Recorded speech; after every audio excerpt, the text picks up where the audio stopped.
জনাব তারেক রহমান প্রধানমন্ত্রী হবার পর বিএনপির প্রথম বাজেট সংসদে উপস্থাপিত হয়েছে। এটা প্রস্তাবনা, এটা চূড়ান্ত নয়। প্রসেসটা আমরা অনেকে জানি, আমি পরে আসছি। খুব বেশি বিস্তারিত আলোচনা করছি না, কিন্তু একটা প্রশ্নের আসলে জবাব দেওয়ার চেষ্টা করব এবং বাজেটের অল্প কিছু বৈশিষ্ট্য সম্পর্কে কথা বলতে চাই। কিন্তু যে প্রশ্নটা জবাব দেওয়া দরকার সেটা হচ্ছে বেশ বড় একটা বাজেট হয়েছে। সেই বড় বাজেটের ঘাটতি আছে এবং তার চেয়ে বড় কথা, যেভাবে সরকার আয় করবে বলছে, সেই আয় আদৌ করা সম্ভব কিনা, নাকি অতগুলো যা সংখ্যার মারপ্যাচ করা হচ্ছে, এই প্রশ্নটা কেউ কেউ তোলার চেষ্টা করছেন। সেটা নিয়ে কথা বলবো। আমি শুরুতে বলেছিলাম যে বাজেট উপস্থাপিত হয়েছে। নিয়মটা হচ্ছে যে এই বাজেটটা নিয়ে এবার সংসদে তর্ক বিতর্ক হবে, আলোচনা হবে সমাজের বিভিন্ন স্তরে। সংসদে তো বটেই, এর বাইরে বিভিন্ন থিঙ্ক ট্যাঙ্ক, বিভিন্ন পেশাজীবী সংগঠন, এমনকি সোশ্যাল মিডিয়াতেও ভালো মনের আলোচনা দীর্ঘদিন থেকে হয়।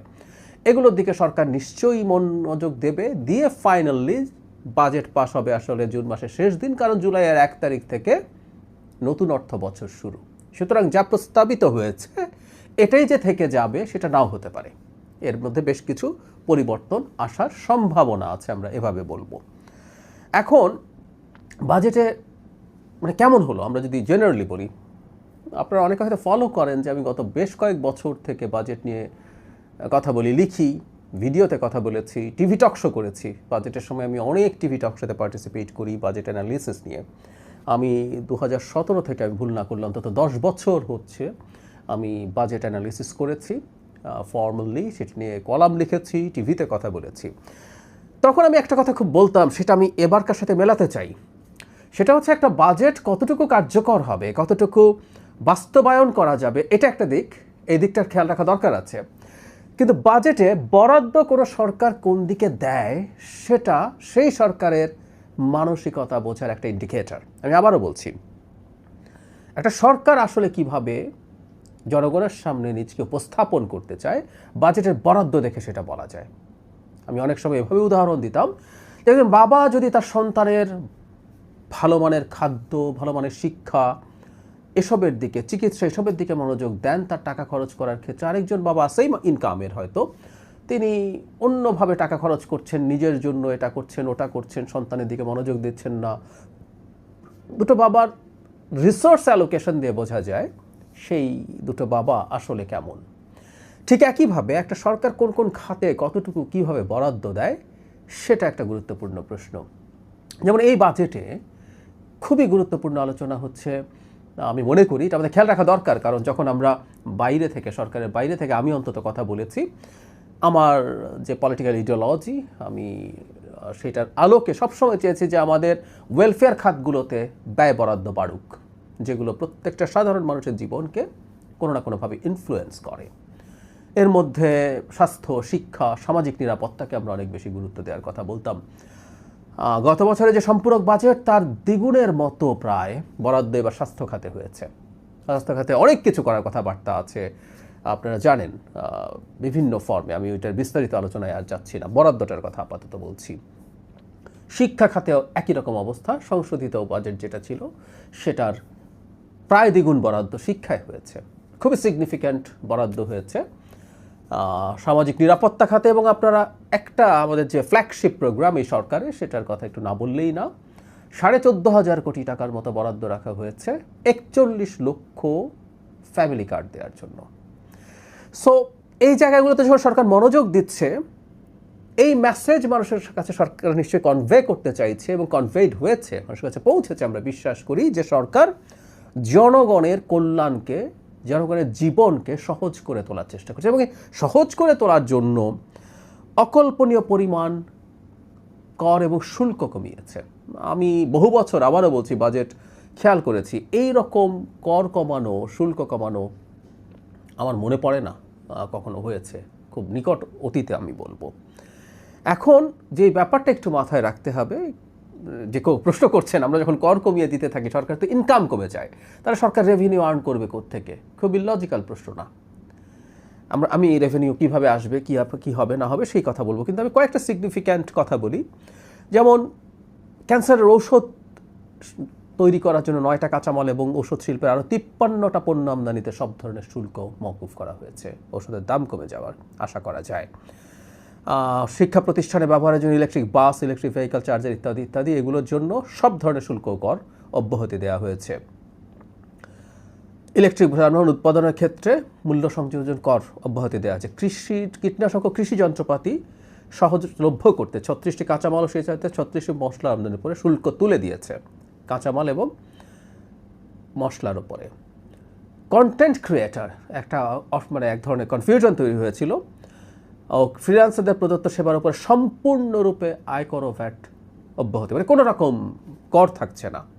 কিডনি রোগীদের ডায়ালাইসিসের জন্য সব অগ্রিম আয়কর এবং মূসক প্রত্যাহার করা হয়েছে। এই ধরনের জটিল রোগী, আপনারা জানেন ডায়ালাইসিস খুব রেগুলারলি নিতে হয়, এটা বিরাট অর্থনৈতিক চাপ। সরকার সেটা লাঘব করার চেষ্টা করছে। হার্টের স্টেন্টের দাম কমানো হচ্ছে। তারপরে হচ্ছে নতুন শিল্প কারখানার জন্য ট্যাক্স 20 থেকে কমিয়ে 10% করা হয়েছে। শিশু খাদ্যের খাবারের কাঁচামাল আমদানির শুল্ক 15 থেকে কমিয়ে 10 করা হয়েছে। স্টার্ট আপ সহ যা যা প্রযুক্তির ক্ষেত্রে বলা হচ্ছে এর মধ্যে সম্পূর্ণ টার্নওভার ট্যাক্স সম্পূর্ণ মওকুফ করা হচ্ছে এবং এর মধ্যে 500 কোটি টাকার একটা তহবিলও তৈরি করা হচ্ছে। ঔষধের মূল্য সহনশীল রাখার জন্য 17টা নতুন কাঁচামালকে রেয়াতি সুবিধা দেওয়া হয়েছে। চাল ডাল সহ সব ধরনের নিত্য প্রয়োজনীয় জিনিসের মধ্যে মশলাও আছে, তার যে উৎস কর সেটা কমিয়ে 0.5% করা হয়েছে, যেটা একসময় 2 থেকে 5% পর্যন্ত ছিল। এর বাইরে দেশে স্থানীয়ভাবে তৈরি করার জন্য যেসব ইলেকট্রনিক্স আছে সেতে কাঁচামাল আমদানিতে রেয়াতি সুবিধা দেওয়া হচ্ছে। এই রকম অনেকগুলো পদক্ষেপ আছে। এর বাইরে জনগণকে প্রচুর টাকা দেয়া হচ্ছে। যেমন আমরা অলরেডি ফ্যামিলি কার্ডের কথা বললাম, আমরা যতগুলো সামাজিক নিরাপত্তা ভাতা ছিল, বিধবা ভাতা, প্রতিবন্ধী ভাতা, এগুলোর পরিমাণ বাড়ানো হয়েছে এবং সংখ্যাও বাড়ানো হয়েছে। তো এগুলোতে প্রচুর টাকা প্রয়োজন হবে। ক্যান্সার সহ 6টা জটিল রোগের জন্য আগে 50,000 টাকা দেওয়া হতো। এই ব্যাপারটা আমরা একটু মাথায় রাখবো। একটা রাষ্ট্র কতটা মানবিকভাবে দেখছে জনগণকে সেটা একটা বোঝার জন্য সেটা 1 লক্ষ টাকা করা হয়েছে। আমরা বলছি না এটা অ্যাডিকুয়েট, কিন্তু দ্বিগুণ করে দেওয়া হয়েছে সরাসরি। এই ব্যাপারগুলো সরকার করছে। এভাবে প্রচুর নগদ টাকাও মানুষের কাছে যাচ্ছে। তার মানে অ্যাপারেন্টলি কর কমানো হচ্ছে, কিন্তু মানুষের কাছে অনেক বেশি সেবা দেওয়ার প্রয়োজন। এবং এর সাথে সাথে বলাই বাহুল্য প্রচুর মেগা প্রজেক্টও বেশ কয়েকটা নেওয়া হবে। এর বাইরে অন্যান্য খরচ তো সরকার করবেই। তাহলে সংস্থান হবে কিভাবে? আমরা যদি এখন সেটা দেখতে চাই তাহলে ব্যাপারটা এরকম দাঁড়ায়। এই বাজেটে সবসময় যেটা হয়, আমরা যখন আগে বাজেট নিয়ে আলোচনা করতাম যে ব্যক্তির বাজেট মানুষ আয় বুঝে ব্যয় করে, আর রাষ্ট্রের বাজেট ব্যয় বুঝে আয় করে। আগে ব্যয় করে, ব্যয়ের খাত ঠিক করে, ব্যয়ের পরিমাণ ঠিক করে, তারপর সেই অনুযায়ী আয় করে। 9.38 লক্ষ কোটি টাকার বাজেট এটা।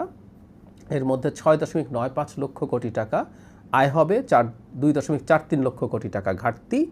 এটা জিডিপির 3.60%। এখানে একটা খুবই ইন্টারেস্টিং ব্যাপার আছে আমি মনে করি, সেটা হলো জিডিপির তুলনায় যে ঘাটতি সেটা 23-24 মানে আওয়ামী লীগের বাজেটের কথা বলছি, সে সময় 4.05%-এ চলে গিয়েছিল। সো ঘাটতিটাকে যত বড় দেখা যায় অঙ্কে, যেহেতু জিডিপির আকার বাড়ছে, এই বছর জিডিপির আকার প্রাক্কলন করা হয়েছে 61 লক্ষ কোটি টাকা, সেটার 3.60। তার মানে ঘাটতির পরিমাণ জিডিপির মাত্রায় কমেছে আওয়ামী লীগের সময়ের তুলনায়। একটু সাথে যদি যোগ করি, 5-6 সালের যেটা ছিল বিএনপির লাস্ট সরকারের, সে সময় 2.90% ছিল জিডিপির তুলনায় বাজেট ঘাটতি। এখনও সেটা কমিয়ে আনা হয়েছে। সেফ যেটা বলা হয় যে 5%-এর নিচে থাকা, সেই তুলনায় যথেষ্ট সেফ জায়গায় আছে। আরেকটা আমি আসবো আবারও কর বা শুল্ক কমানোর পরও কী করা যাবে। আরেকটা খুব সিগনিফিক্যান্ট পরিবর্তন আছে, যেটা আমি অন্তত যখন বাজেট নিয়ে আলোচনা করেছি, অ্যানালিসিস করেছি, তখন বলতাম যে এই সরকারের পরিচালন ব্যয় অনেক বেশি। যখন পরিচালন ব্যয় অনেক বেশি হয় তখন স্বাভাবিকভাবে উন্নয়ন বাজেট কমে যায়। আমি একটা ডেটা দেই, 2025-26-এর যে সংশোধিত বাজেট, এই যে অর্থ বছর শেষ হলো, তাতে পরিচালন ব্যয় ছিল 72.7%। আবার একটু মন দিয়ে খেয়াল করি, 2.7%। 26-27-এ এসে এটা 66.8 3 মানে আগামী যে বাজেটটা প্রপোজড হলো সেটা 66.3%-এ নেমে এলো 6% বেশি, প্রায় 6.5% পরিচালন বাজেট কমেছে। মানে একটা দেশে জনকল্যাণের জন্য পরিচালন ব্যয় যত কমে, মানে সরকার চালানোর ব্যয় যত কমে সেটা তত ভালো, তাহলে বাকিটা উন্নয়নে খরচ করা যাবে। এখানে উন্নয়ন ব্যয় তাহলে আগেরটার হিসাবে ছিল গত অর্থ বছরে 27.3%, সেটা এখন 33.7% করা গেল, কারণ পরিচালন ব্যয় কমিয়ে ফেলা গেছে। এটাও খুবই সিগনিফিক্যান্ট একটা দিক। আরেকটা সিগনিফিক্যান্ট দিক আছে, সেটা হলো আমি সবসময় যেটা দেখার চেষ্টা করতাম বাজেটে, আমরা তো এই আলাপ সবসময় করেছি, আমরা পরোক্ষ কর যত কম রাখা যায়, কারণ পরোক্ষ করের সমালোচনা যেটা সেটা হচ্ছে এটা ধনী গরিব সবার উপরে একই রকম একই পরিমাণ ট্যাক্স বা কর আরোপ করে। বাজারে যে কোনো একটা পণ্য, আমরা ধরে নিলাম একটা চকলেট, একটা চিপস, এরকম কিছু একটা কেউ যখন কিনতে যায়, ধনী গরিব সবাই একই পরিমাণ ট্যাক্স দেয়, সেজন্য এটাকে আমরা ঠিক মানবিক ট্যাক্সেশন বলি না। আমরা সবসময় চেয়েছি বা বলেছি ডিরেক্ট ট্যাক্স, মানে ইনকাম ট্যাক্সের মতো ট্যাক্স আরও বেশি শেয়ার হোক। বলা হয় যে আমাদের মতো একটা দেশে ডিরেক্ট ইনডিরেক্ট যে ট্যাক্স আছে সেটার স্প্লিট, মানে সেটা শতাংশে 50-50 হলে ভালো হয়। বাংলাদেশে ডিরেক্ট ট্যাক্সের পার্সেন্টেজ 30%-এর আশপাশে, 27-28-29-30 এরকম, এর বেশি কখনো কখনো 1-2 বেড়েছে। কিন্তু আমি এবার ক্যালকুলেট করে দেখলাম ডিরেক্ট ট্যাক্সের পরিমাণ রাখা হয়েছে 36% মতো। সো একটা উন্নতির দিকে আমরা দেখতে পাচ্ছি, একটা উন্নতির ধারা দেখতে পাচ্ছি। একটা মানবিক ট্যাক্স যদি আমরা বলি তখন আসলে ধনী মানুষ বেশি ট্যাক্স দেবেন, এটাই হওয়ার কথা। সেই পথে এই সরকার আগাচ্ছে, এটা খুবই একটা পজিটিভ দিক। একই সাথে আমাদের মনে রাখা দরকার, এই যাবতীয় সব কিছু কমানোর মাধ্যমে জনগণের জীবনযাত্রা যেমন সহজ করা হচ্ছে, প্রচুর ক্ষেত্রে শিল্প এবং ব্যবসাকে যাতে আরও গ্রো করতে দেওয়া যায় সেই ধরনের কাজ করা হয়েছে। কাঁচামাল আমদানি বা এইসব জায়গায় প্রচুর ট্যাক্স কমানো হয়েছে, বাণিজ্যের সিস্টেম অনুমতি সহজীকরণের কথা বলা হচ্ছে। সো আমরা আশা করতে পারি খুবই ভাইব্রেন্ট একটা বিজনেস এনভায়রনমেন্ট বাংলাদেশে হবে। এখন সেই প্রসঙ্গে আসি, আসলে কিভাবে হবে এই টাকা, আমি ট্যাক্স কমাচ্ছি কিন্তু আমি আবার বলছি আমি অনেক বেশি রাজস্ব আহরণ করব, সেটা কিভাবে সম্ভব? এই আলাপটা অনেকদিন থেকে হয়েছে। সেটা হলো আমাদের আসলে মানুষজন ট্যাক্স নেটের বাইরে থেকে যায়, প্রচুর থেকে যায়। আমরা যে ভ্যাট দেওয়ার কথা বলি সেই ভ্যাটও প্রচুর প্রতিষ্ঠান ঠিক মতো দেয় না। আমরা আমদানি শুল্কের কথা যদি বলি সেখানেও নানান রকম কারসাজি আছে, দুর্নীতি আছে। আমরা যদি ইনকাম ট্যাক্সের কথা বলি সেখানেও প্রচুর মানুষ ইনকাম ট্যাক্স দেওয়ার মতো অবস্থায় থাকলেও সেখান থেকে বাইরে থেকে যান এবং নানানভাবে ম্যানেজ করে তারা সেই জায়গায় টিকে থাকেন এবং ফাঁকি দেওয়ার চেষ্টা করেন। এগুলো বাংলাদেশের কমন প্রবণতা। সুতরাং ট্যাক্স বাড়ানো না, কমিয়েও বহু জায়গা থেকে এটাকে আসলে আলটিমেটলি বাড়ানো সম্ভব যদি এই ট্যাক্স নেটের মধ্যে মানুষকে আরও বেশি নিয়ে আসা যায়। ইনফ্যাক্ট এই সরকার এই কাজটাই করবে আমি মনে করি। সেটা যদি ঠিকঠাক মতো করা যায়, আমি এটা বলছি না, এটা দাবি করবো না প্র্যাগম্যাটিকলি যে প্রাক্কলন করা হয়েছে রাজস্ব আহরণের, কারণ বাকি অংশটা ঘাটতিটা আমরা কোনো না কোনো ফর্মে ঋণ নেব, অভ্যন্তরীণ অথবা বৈদেশিক, কিন্তু ঘাটতি যা দেখানো হচ্ছে তা আরেকটু বাড়তেও পারে, অথবা আবার অনেক সময় যেটা হয় বাজেট বাস্তবায়ন কম হলে ঘাটতি একই পরিমাণও কম বেশি থাকতে পারে। কিন্তু আমি মনে করি এবং আমি আশা করি, আমি বিশ্বাস করি এই সরকার, বিশেষ করে মাননীয় প্রধানমন্ত্রীর সাথে আমরা যখন কথা বলেছি দেখেছি তিনি এই ব্যাপারটাতে খুবই মনোযোগ দেবেন। যখন দেশের সর্বোচ্চ ব্যক্তি এই ধরনের ফোকাস রাখেন, আমি অনুমান করি সেটা নিচের দিকে যারা কাজ করছেন তাদের মধ্যেও এই ব্যাপারে সচেতনতা তৈরি হবে এবং আমি বিশ্বাস করি বাজেটের রাজস্ব আহরণের যেই টার্গেট সেটার খুব কাছাকাছি জায়গায় আমরা পৌঁছতে পারবো। এখানে অটোমেশন করা হবে, চাইলেই আর এগুলো খুব বেশি ফাঁকির জায়গা থাকবে না। সেই কারণে আমি বিশ্বাস করি আমরা কাছাকাছি পৌঁছে যেতে পারবো। প্র্যাগম্যাটিকলি বলছি, এটা পেরেই যাব, হয়েই যাবে, আরও বেশি পেরে ফেলবো, এভাবে বলাটা খুব লজিক্যাল হয়তো হবে না। সো মোদ্দা কথাটা হচ্ছে এই প্রথম বাজেট অসাধারণ একটা বাজেট দেওয়া হয়েছে আমি বিশ্বাস করি, মনে করি। বাস্তবায়ন কিভাবে হবে, কতটুকু হবে সেই আলোচনা করতে পারেন এবং কিছু কিছু জায়গায় কেউ যদি মনে করেন আরও কিছু করবেন সেটা তার সাজেশন আসুক। আবারও বলছি আপনারা এখানেও সাজেশন দিতে পারেন, আমি সেগুলো নোট করার চেষ্টা করব, যেগুলো আমি এই কাজগুলো যারা করেন তাদের কাছে পৌঁছে দেওয়ার চেষ্টা করব। আপনাদের মতামত জানাতে পারেন, কোনো অপিনিয়ন। যেমন ধরুন আমি একটা উদাহরণ যদি দেই, টিআইএন ক্ষেত্রে ব্যাংক অ্যাকাউন্টের ক্ষেত্রে এটা দিতেই হবে বলা হয়েছে, অনেকে কনফিউজড হয়েছেন, সবাই কি পারবে? অনেকে খুব দরিদ্র মানুষ করছেন নানান রকম সুবিধার জন্য, রাষ্ট্রীয় সুবিধার জন্য তো ওইসবের ক্ষেত্রে এটার এক্সাম্পশন থাকবে, তো এটা খুব মেজর সমস্যা হবে না। ঠিক একই রকমভাবে আমি একটু যেটা মনে আসছে হঠাৎ সেটা বলছি, কোনো কিছু মিস যেতেও পারে।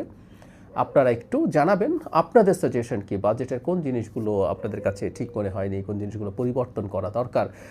চাইলেই যে সব কিছু পাওয়া যায় তা না, আমরা দিনের শেষে একটা কম সামর্থ্যের দেশ, আমরা চাইলেও সব জায়গায় ইকুয়াল অ্যালোকেশন করতে পারি না।